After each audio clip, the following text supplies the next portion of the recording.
ए गर्नु पनि खाना रेडी भएको काम हेर पनि आइपुग्छु नि त यिनीहरू पढेर बसेर दिने म हजुर हस् हस् हस् भर्खरै काम भएर बसेर त्यही भोक लाग्यो साह्रै नै मेरो छोरीले पनि माया गर्छ मलाई खाऊ खाऊ खाऊ खाऊ भने म फ्रेस हुनु पर्यो पहिला खाएर फेरि खाऊ न त 5 मिनट कुर्नु सक्छ नि नि यतिखेरसम्म बिहानदेखि सबै काम भ्याएर अनि अब चाहिँ कस्तो भोक लाग्यो भनेर म यहाँलाई पनि भोक लाग्यो हजुर कस्तो खानै मन लागेन नि त के आइपुग्छ खाऊ खाऊ खाऊ के बनायो सब्जी दाल अन्डा साग छ होला साग खाऊ नि त हजुर थ्याङ्क यू मेरो छोरो पोक्यो पोक्यो ल खाइसु खाइसु पर्दैन कि बुढी सँगै खाने क्या पर्दैन खाऊ चिसो बिचरा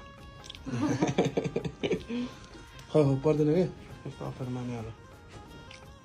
खाऊ भने म फ्रेस भएर आउँछु अनि नुहाएर पर्दैन कि म खान्न है यो सर्ट फेरि खाऊ खाऊ खाऊ छोरा खाऊ खाऊ भने कि म खाऊ भने खाऊ न फेरि खाऊ न खाऊ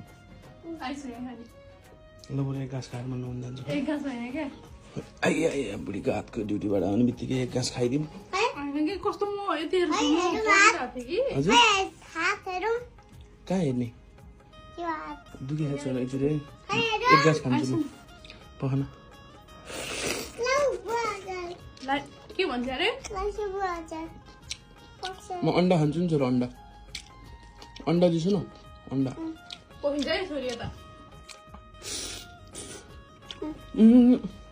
चिनी हाल्यो हो किन हाल्छ चिनी सही हालिदिउँ न हजुर के अरे मेरो यति धेरै माया लाग्छ छोरो हस् थ्याङ्क यू लभ यू छोरो ल खाइस खाइस खाइस खाइस न खाऊ के खाऊ ल आमा छोरी त खाना खान बसिरहेको रहेछ आमा छोरी त खाना खान बसिरहेको